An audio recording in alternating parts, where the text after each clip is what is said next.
వయసులో ఉన్నప్పుడు మన ఒంట్లో ఎముకలు ఉక్కు కడ్డీలను తలపిస్తుంటాయి.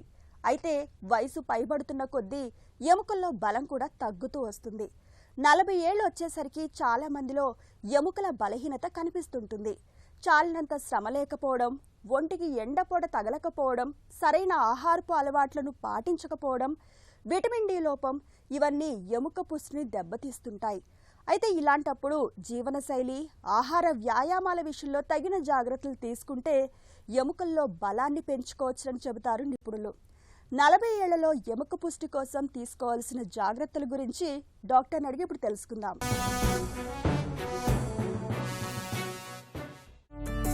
40 ఏళ్ల తర్వాత ఎముకల్లో అసలు ఏ మార్పులు జరుగుతాయి? 40 ఇయర్స్ తర్వాత స్లోగా అరుగుదల చేంజెస్, డీజనరేటివ్ చేంజెస్ స్టార్ట్ అవుతాయి. మనకి ఎముకల్లోనూ జాయింట్స్లోనూ రెండు వేరే వేరే చేంజెస్ వస్తాయి.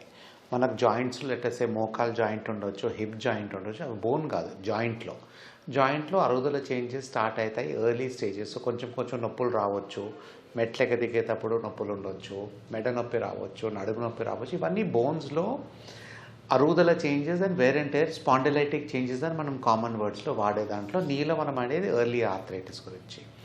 ఇది కాక ఇది జాయింట్స్లో. సో నెక్స్ట్ మనకు చేంజెస్, మనం మామూలుగా మనకి ఏమీ తెలియని చేంజెస్ ఏమంటే 40 ఇయర్స్ తర్వాత బోన్స్ ఆల్సో వీక్నింగ్ అయ్యేది స్టార్ట్ అవుతాయి. సో మన చిన్నప్పటి నుంచి మన బోన్ పెరిగే కొద్దీ, ఏజ్ పెరిగే కొద్దీ మన హైట్, వెయిట్ అన్నీ, హైట్ పర్టికులర్ నాట్ వెయిట్, మనకు 18 ఇయర్స్ వరకు హైట్ గ్రోత్ ఉంటుంది. బోన్ మాస్ ఆల్సో పెరుగుతూనే ఉంటుంది along with the height. But even after 20-25 మన ఎక్సర్సైజెస్ చేసే బట్టి up till the age of 40 వరకు పీక్ బోన్ మాస్ ఉంటుంది. 40 ఇయర్స్ ఏజ్ తర్వాత స్లోగా ఈ కాల్షియంలోనూ బోన్ స్ట్రెంత్ ఉండేది స్లోగా తగ్గుతూ పోతుంది. లేడీస్కి పర్టికులర్లీ మెనోపాజ్ అయిన తర్వాత, పీరియడ్స్ ఆగిపోయిన తర్వాత, ఆర్ మనకు ఎర్లీగానే హిస్టెక్టమీ, ఓవరీస్ తీసిన తర్వాత ఈ calcium loss from peak bone mass చాలా తొందరగా తగ్గుతూ పోతుంటుంది. సో ఇవి తగ్గే కొద్దీ వాళ్ళకి 50-60 తర్వాత వాళ్ళు కాల్షియం డైట్, ఎక్సర్సైజ్, కాల్షియం డైట్లో చేసుకోవాలి. అవన్నీ చేయకపోతే ఏజ్తో పాటు ఆస్టియోపోరోసిస్ ఎర్లీగా సెటిల్ అవుతుంది. ఇంట్లోనే ఎక్కువ సమయం గడిపే వాళ్లకు ఎముకల సమస్యలు ఎందుకు ఎక్కువ? బోన్ స్ట్రాంగ్ ఉండాలా, హెల్తీగా ఉండాలంటే రోజు బ్రిస్క్ వాకింగ్ ఉండాలా, రోజు కొంతమంది యంగర్ ఏజ్లో రన్నింగ్ చేసుకోవచ్చు, అన్నీ చేసుకోవచ్చు. పీక్ బోన్ మాస్ బాగుండాలంటే చిన్న వయసు నుంచి మనకు ఎక్సర్సైజ్ ఉండాలా.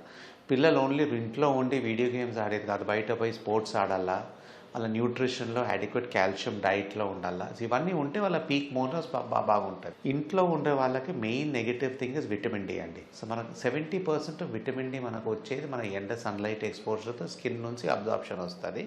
కొంచెం డైట్లో ఉంటుంది. Diet is a very small component.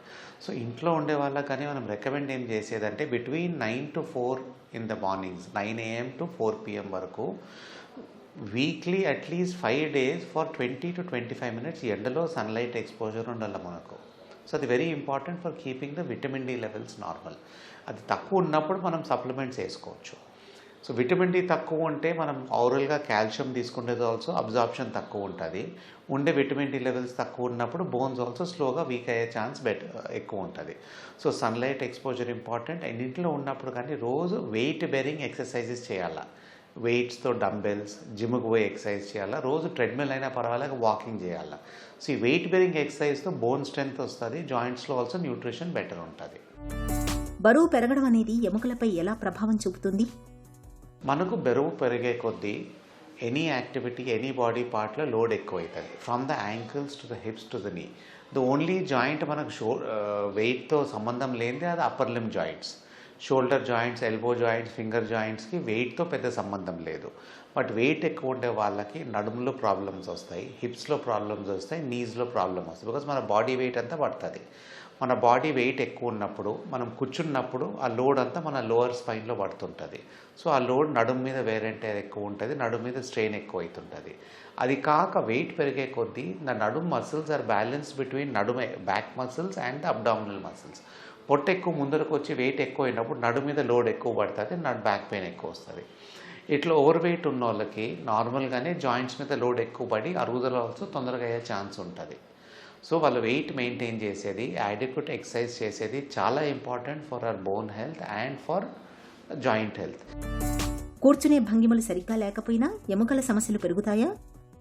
మనకు నడుము నొప్పి, మెడ నొప్పి upper back pain, most of these back pains are all 99% related to posture అండి. నౌ నేను కంటిన్యూస్గా సెల్ ఫోన్ ఇట్లనే కూర్చోండి 2 గంటలు చూస్తున్నాను, మెడ పట్టకపోతుంది. మనం ఏమైనా రాసేటప్పుడు కానీ మెడ కింద ఉంటుంది, బెండ్ చేస్తుంటాం. సో ద హోల్ డే మన యాక్టివిటీస్ అన్నీ చేసేటివి మెడ ఫార్వర్డ్ పెట్టేటివే చేస్తాం, మెడ వెనకాలకు పెట్టేటివి ఏమీ యాక్టివిటీస్ ఉండవు.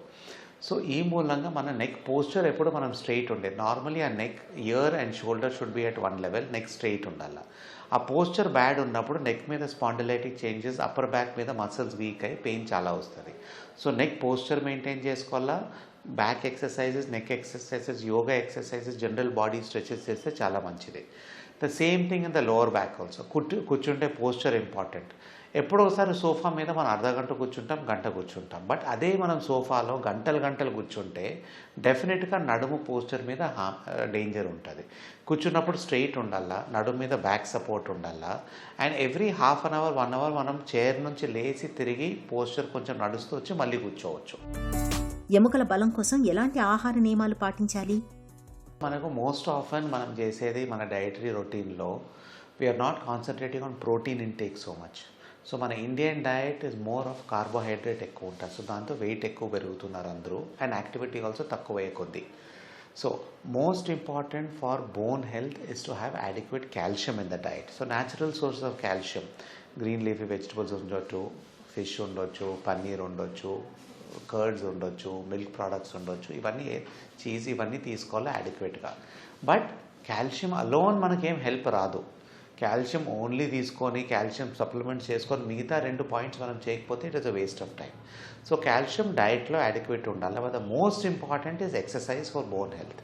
మన బోన్ లోడ్ అయితే, లోడింగ్ అంటే when you do running, when you do walking, when you do dumbbell training, weight training, ఆ వెయిట్స్ యాక్టివిటీ చేసినప్పుడు బోన్ మీద లోడ్ పడుతుంది.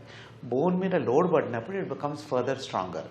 So along with adequate calcium diet, adequate vitamin D మన sunlight exposure నుంచి bone మీద load చేయాలి మనం. So muscle strengthening exercises, walking, weight training అవన్నీ చాలా ఇంపార్టెంట్.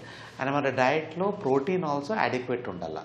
మన adequate diet, the best sources of protein only non veg అని చెప్పట్లేదు. Egg is a very good source of protein, milk is fine, and paneer, soya, మన dals, all these are very very important sources. Rajma, all these are మంచి sources. Soya are good sources of protein which we have to have in the diet. ఎముకల ఆరోగ్యం కోసం తరచూ ఎలాంటి పరీక్షలు అవసరం? మనకు బోన్ స్ట్రెంగ్త్ కోసము ఎలాంటి ఇన్వెస్టిగేషన్స్ చేయాలంటే ఇట్ ఈస్ WHO రికమెండేషన్స్ ప్రకారంగా any lady should undergo a bone density, అంటే డెక్సా స్కాన్ అండ్ టెస్ట్ ఉంటుంది. నార్మల్గా we do it once in 3-4 years normal ఉంటే. So bone density test is very very important for bone strength. ఆ test మనము at least లేడీస్కి 60 years తర్వాత చేయాలా, మెన్కి after 70 తర్వాత చేయవచ్చు, 65-70 వరకు. నా supposing a lady has had early menopause, hysterectomy, ovaries అన్నీ మనకు 30 సంవత్సరాల వయసులోనే తీసేసినారనుకో, అప్పుడు వాళ్ళకి 50 yearsకే చేయాల్సి వస్తుంది bone density. So bone density చేస్తే we do the bone density not for the whole body, hip and spine వరకు చేయాలా.